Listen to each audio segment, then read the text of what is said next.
ಎಲ್ಲರಿಗೂ ನಮಸ್ಕಾರಗಳು. ಈ ಒಂದು ಸುಂದರ ಅರ್ಥಪೂರ್ಣ ಕಾರ್ಯಕ್ರಮದಲ್ಲಿ ಇವತ್ತು ಪ್ರಶಸ್ತಿ ಪಡೆದಂಥ ಎಲ್ಲ ವ್ಯಕ್ತಿಗಳನ್ನು ಅಭಿನಂದಿಸ್ತಾ, ಅದಕ್ಕೆ ಮೂಲ ಕಾರಣರಾದಂಥ ಪ್ರಶಾಂತ್ ಅವರನ್ನು ಕೂಡ ಅಭಿನಂದಿಸ್ತಾ,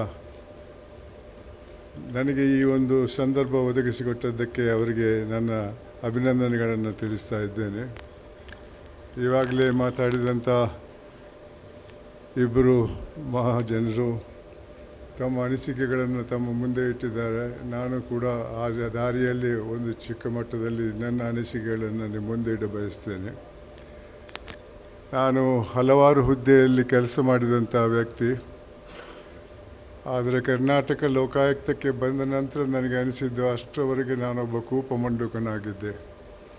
ಸಮಾಜದಲ್ಲಿ ಹೋಗುವಂಥ ಅನ್ಯಾಯದ ಬಗ್ಗೆ ನನಗೆ ಜಾಸ್ತಿ ಅರಿವಿರಲಿಲ್ಲ. ನಾನು ಸುಖವಾಗಿದ್ದೆ, ಭಾಳಷ್ಟು ಜನರು ಸುಖವಾಗಿದ್ದರು ಅಂತ ತಿಳ್ಕೊಂಡಂಥ ವ್ಯಕ್ತಿ. ಲೋಕಾಯುಕ್ತಕ್ಕೆ ಬಂದ ಸ್ವಲ್ಪ ಸಮಯದಲ್ಲೇ ಭಾಳಷ್ಟು ಅನ್ಯಾಯವನ್ನು ಕಂಡೆ.